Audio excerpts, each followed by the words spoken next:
Let's factory reset or hard reset. This is the LG. This is the V30 ThinQ with a Q. All right, and this is the power button, so we'll need this. So this is what the phone looks like, and this is how we do it. So when we go, I'm going to leave my finger on the power button, and then we'll need the volume down button. So what we're going to do is we're going to hold volume down and power at the same time. And when we see the LG logo, we're going to take our finger off power and then put it immediately back on until we see the factory reset message. All right, here we go. Power down first, and then, volume down first, and then power, and let's hold. See the logo, let go, and then push again on the power button. And then the factory data reset screen comes up. It's okay if it takes you 1 or 2 tries to get it.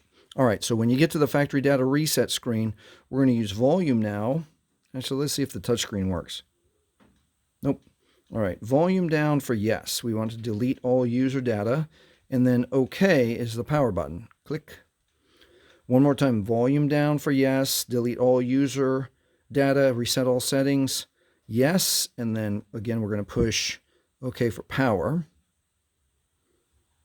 And it might take a second or two. There it goes. All right. As it's erasing, let's talk about your Google or Gmail account.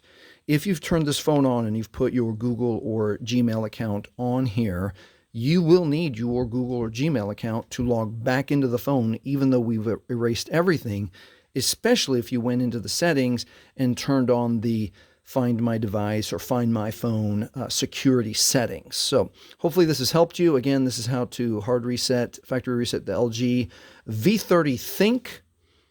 If this has helped you, please like, please subscribe. Thank you for watching.